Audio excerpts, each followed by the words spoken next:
We're going to look at two different dumbbell variations of the rear foot elevated split squat, also known as the Bulgarian split squat. The first is the single dumbbell version held in a goblet position. The setup for this exercise requires a decent amount of balance and coordination. If you need, you can hold on to something to help get you into position.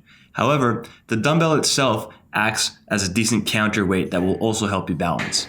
So you saw how I just jumped out a little bit, and that's because you don't want to be too close or too far out. If you're too close, your knees will go too far past your toes, and your heel will lift up. Now that's not necessarily bad, but it changes the exercise completely. Now, in order to maximize the load and tension on the Bulgarian split squat, we need to have your knees and hips bent at roughly 90-degree angles.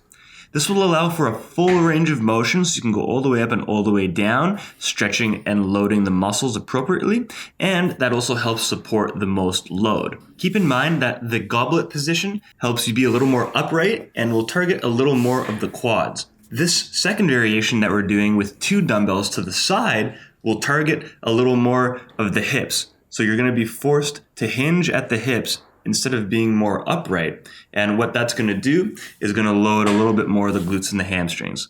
So again, this position is what you don't want. That's having your leg and your foot too far out, which means that you don't get a full range of motion. So here you see I adjust my foot back a little bit so that now I can get pretty much 90-degree bend in both of my knees, and I can get a full range of motion while properly loading my front leg. The back leg, remember, is always to help you balance a little bit. You will be pushing off maybe about 15 to 20% of the help from the exercise will come from the back foot, but the main reason to do a Bulgarian split squat or rear foot elevated split squat is to primarily load that front leg. A regular split squat has a more balanced load between front and back leg.